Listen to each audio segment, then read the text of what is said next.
1857 की बात है। एक शख्स दिल्ली की गलियों में खड़ा मुसलमानों की लाशों के ढेर देख रहा था। मुगलिया हुकूमत खत्म हो चुकी थी।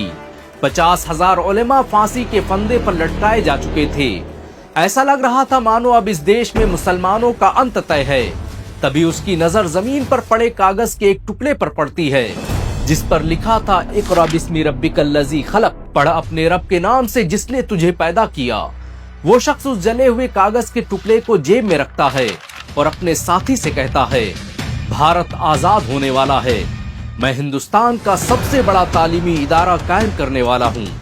ये शख्स कोई और नहीं बल्कि अलीगढ़ मुस्लिम यूनिवर्सिटी का बानी सर सैयद अहमद खान था, जिसने उस वक्त भारत में ऑक्सफोर्ड और कैम्ब्रिज जैसी यूनिवर्सिटीज को बनाने का ख्वाब देखा, जिसके बारे में कोई ख्याल भी नहीं कर सकता था। इस यूनिवर्सिटी की स्थापना का मकसद हिंदुस्तान में ऐसे लोगों को पैदा करना था जो अंग्रेजी विचार और अंग्रेजी सोच का मुकाबला कर सके, जो अंग्रेजों की आंखों में आंखें डालकर कहें, हिंदुस्तान हमारा है।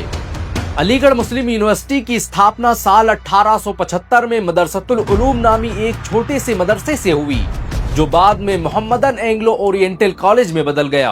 अंग्रेजों के लिए ये महज एक स्कूल था, लेकिन सर सैयद इसे क्रांति का बीज मानते थे। 1857 के बाद हालात ऐसे नहीं थे कि मुसलमान खुलेआम अंग्रेजी सरकार का विरोध कर सके। ऐसे में एक ऐसे संस्थान की जरूरत थी जिससे निकलने वालों की वेशभूषा तो अंग्रेजों जैसी हो, लेकिन उनके दिल भारत के लिए धड़कते हों। सर सैयद अहमद खान इस यूनिवर्सिटी की स्थापना के लिए कुछ भी करने को तैयार थे। उन्होंने इसके लिए अंग्रेजों से मदद लेने से भी गुरेज नहीं किया। वो तवाइफों के कोठे पर गए। उन्होंने गली और कूचों में झोली फैलाकर इस यूनिवर्सिटी के लिए चंदा मांगा, सड़क पर नाटक दिखाकर पैसा इकट्ठा किया, हर तरह की जिल्लतें बर्दाश्त की, लेकिन वो इस यूनिवर्सिटी की स्थापना से कम पर राजी नहीं हुए। एक बार वो चंदा मांगने गए तो किसी शख्स ने उनके सामने अपना जूता फेंकते हुए कहा कि ये तुम्हारी औकात है। उन्होंने उस जूते को उठाया और झोले में रख लिया। घर गए, पॉलिश किया और उसे बाजार में बेचकर चंदे की रसीद उसके पते पर भेज दी। उन्होंने आवाम से अपील की कि अगर वो 10 पैसा भी दान कर सकते हों तो इस यूनिवर्सिटी को दान करें। सर सैयद ने बादशाह से लेकर फकीर का कोई दरवाजा बाकी न रखा जहां वो मदद मांगने नहीं गए। इस यूनिवर्सिटी को सबसे बड़ा दान मीर उस्मान अली ने दिया था। 5 टन सोना दान करने वाले मीर उस्मान अली ने इस कॉलेज को 5 लाख रुपए दान किए थे। पटियाला के राजा महेंद्र सिंह बहादुर और बनारस के शंभू नारायण ने इस कॉलेज की 58,000 और 60,000 की मदद की थी।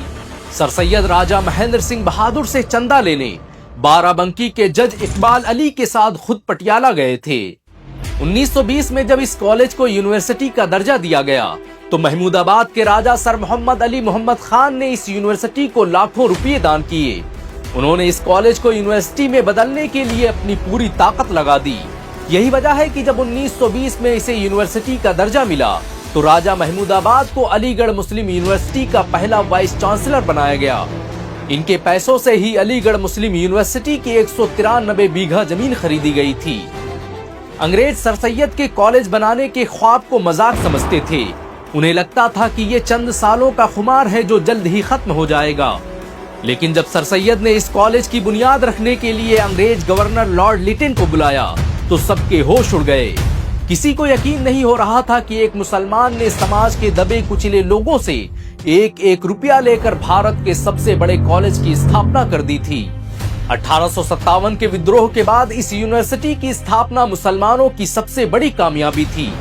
अंग्रेजों को अगर अंदाजा होता कि आगे चलकर इसी यूनिवर्सिटी में बैठकर ब्रिटिश साम्राज्य को खत्म करने की पटकथा लिखी जाएगी तो वो कभी इसे स्थापित होने नहीं देते। इस यूनिवर्सिटी के प्रांगण में बैठकर ही मुसलमानों ने खिलाफत आंदोलन से लेकर असहयोग आंदोलन के मंसूबे तैयार किए। अलीगढ़ मुस्लिम यूनिवर्सिटी ने मौलाना हसरत मोहानी, डॉक्टर जाकिर हुसैन, मौलाना शौकत अली, मौलाना मोहम्मद अली जौहर, खान अब्दुल गफ्फार खान, राजा महेंद्र प्रताप, सैफुद्दीन कुचलू, रफी अहमद किदवई, हकीम अजमल खान, शिबली नोमानी हाली जैसे वो क्रांतिकारी पैदा किए जिन्होंने भारत की आजादी में निर्णायक भूमिका निभाई। इंकलाब जिंदाबाद का नारा देने वाले हसरत मोहानी अलीगढ़ मुस्लिम यूनिवर्सिटी के छात्र थे। अपनी स्थापना से कुछ ही सालों बाद अलीगढ़ से निकले छात्र ब्रिटिश सरकार के बड़े पदों तक पहुंचने लगे। उन्होंने उस पद पर रहते हुए खामोशी से भारत के आजादी के आंदोलन को बढ़ाना शुरू कर दिया। अलीगढ़ के छात्र दो स्तरों पर काम कर रहे थे। एक वो जो अंग्रेजों के साथ थे और उनके साथ रहकर उनके फैसलों को प्रभावित कर रहे थे, और दूसरे वो जो खुले तौर पर मैदान में अंग्रेजों का मुकाबला कर रहे थे। अलीगढ़ यूनिवर्सिटी कांग्रेसियों का सबसे बड़ा अड्डा था। ये वो धरती थी जहां पर क्रांतिकारी तैयार किए जाते थे।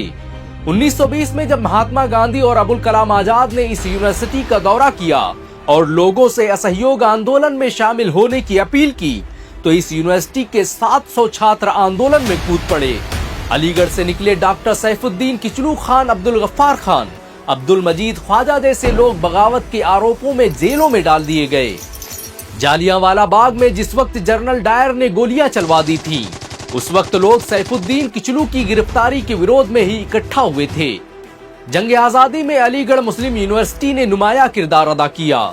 रेशमी रुमाल आंदोलन के बानी रहे मौलाना उबैदुल्ला सिंधी ने इस यूनिवर्सिटी के छात्र रहे राजा महेंद्र प्रताप के साथ मिलकर काबुल में भारत की पहली अंतरिम सरकार की स्थापना की थी। भारत के राष्ट्रपति रहे डॉक्टर जाकिर हुसैन और हामिद अंसारी ने इसी यूनिवर्सिटी में तालीम हासिल की। सर सैयद के मिशन ने कुछ ही सालों में अलीगढ़ में पढ़े लिखे नौजवानों की एक बड़ी खेप तैयार कर दी थी। उनका लगाया गया पौधा दरख्त बनकर पूरे भारत को अपनी गिरफ्त में ले चुका था और इस यूनिवर्सिटी में देश के भावी राष्ट्रपति, मुख्यमंत्री और प्रधानमंत्री जन्म ले रहे थे। सर सैयद अहमद खान अपने वक्त से 100 साल आगे की सोच रखते थे। उन्होंने द अलीगढ़ इंस्टीट्यूट गजट और तहजीबुल अखलाक जैसे जर्नल प्रकाशित किए, जो मुसलमानों को बेदार करने का सबसे बड़ा जरिया साबित हुए। तहजीबुल अखलाक आज भी अलीगढ़ मुस्लिम यूनिवर्सिटी से प्रकाशित हो रहा है। इसके बारे में उन्होंने लिखा था कि हमारा मिशन इसके जरिए दीन दुनिया की भलाई की कोशिश है और उन कमियों को दूर करना है जो हमारी कौम में है। उनके जरिए शुरू किया गया the Aligarh institute gazette Bharat का पहला साइंटिफिक बाइलिंगुअल जर्नल था। अलीगढ़ मुस्लिम यूनिवर्सिटी ने न जाने कितने वैज्ञानिक और राजनेता पैदा किए। आज भी नासा जैसे संस्थानों में काम करने वाले वैज्ञानिकों की एक बड़ी तादाद ऐसी है जिन्होंने अलीगढ़ मुस्लिम यूनिवर्सिटी में तालीम हासिल की। अलीगढ़ के छात्र आज कैंसर के इलाज से लेकर चांद पर पहुंचने के मिशन का हिस्सा बन चुके हैं। इस यूनिवर्सिटी से निकले फ्रैंक एफ इस्लाम अमेरिकी राष्ट्रपति बराक ओबामा की टीम का हिस्सा रह चुके हैं। उन्हें 2013 में Kennedy centre of performing art का जनरल ट्रस्टी नियुक्त किया गया था। फ्रैंक इस्लाम दुनिया की मशहूर कंपनी QSS ग्रुप और FI इन्वेस्टमेंट के मालिक भी हैं। अलीगढ़ मुस्लिम यूनिवर्सिटी भारत के मुसलमानों की पहली यूनिवर्सिटी थी। सर सैयद द्वारा स्थापित की गई इस यूनिवर्सिटी ने पूरे भारत में इंकलाब पैदा कर दिया था। यही वजह है कि महात्मा गांधी सर सैयद अहमद खान को शिक्षा जगत का पैगंबर कहते थे। अल्लामा इकबाल ने कभी सर सैयद के बारे में लिखा था कि सर सैयद की जात बुलंद थी, बड़ी हमेगीर थी। अफसोस कि मुसलमानों को वैसा फिर कोई रहनुमा नहीं मिला। अलीगढ़ यूनिवर्सिटी ने उस वक्त मेडिकल कॉलेज, इंजीनियरिंग कॉलेज और टेक्नोलॉजी सेंटर स्थापित किए जब भारत में इनकी तादाद न के बराबर थी। तिब्बिया कॉलेज और जामिया मिल्लिया इस्लामिया का जन्म अलीगढ़ मुस्लिम यूनिवर्सिटी के आंगन में हुआ था। इसकी स्थापना करने वाले हकीम अजमल खान अलीगढ़ मुस्लिम यूनिवर्सिटी के छात्र थे। अलीगढ़ यूनिवर्सिटी ने 50 सालों में ही सारे समीकरण बदल दिए थे। भारत का कोई शहर और कस्बा ऐसा नहीं था जहां पर अलीगढ़ मुस्लिम यूनिवर्सिटी से पढ़े डॉक्टर, इंजीनियर और टीचर न मौजूद हों। 1925 तक इसमें पढ़ने वाले लोगों की तादाद 3000 तक पहुंच गई थी। भारत के मेडिकल सिस्टम को मजबूत बनाने में अलीगढ़ मुस्लिम यूनिवर्सिटी के योगदान को कभी भुलाया नहीं जा सकता। इस यूनिवर्सिटी ने भारत को लाखों डॉक्टर, सर्जन, कार्डियोलॉजिस्ट और मेडिकल एक्सपर्ट दिए, जिन्होंने मेडिकल इंडस्ट्री को बदल कर रख दिया। आज भी दुनिया में सबसे अधिक एंजियोग्राफी और एंजियोप्लास्टी करने का रिकॉर्ड अलीगढ़ यूनिवर्सिटी से पढ़कर निकले डॉक्टर अशोक सेठ के नाम है। अलीगढ़ यूनिवर्सिटी जिसकी स्थापना 30 लाख रुपए से हुई, आज उसकी देखरेख में हर साल 1000 करोड़ रुपए खर्च होते हैं। इसे भारत के सबसे बेहतरीन शिक्षण संस्थान होने का खिताब भी दिया जा चुका है। अलीगढ़ यूनिवर्सिटी में 300 से अधिक विषयों की शिक्षा दी जाती है और इसमें काम करने वाले लोगों की संख्या 5000 से अधिक है। 1155 एकड़ में फैली ये यूनिवर्सिटी आज पूरी आबोताब के साथ भारत को अपनी गौरव गाथा सुना रही है। वैसे अलीगढ़ मुस्लिम यूनिवर्सिटी के बारे में आपके क्या विचार हैं, नीचे कमेंट में जरूर बताएं। अगर आपको एक मुसलमान होने के नाते गर्व महसूस हुआ हो तो इस वीडियो को लाइक और शेयर जरूर करें। ऐसी और वीडियो को देखने के लिए हमारे चैनल को सब्सक्राइब करें, बेल आइकन जरूर दबाएं।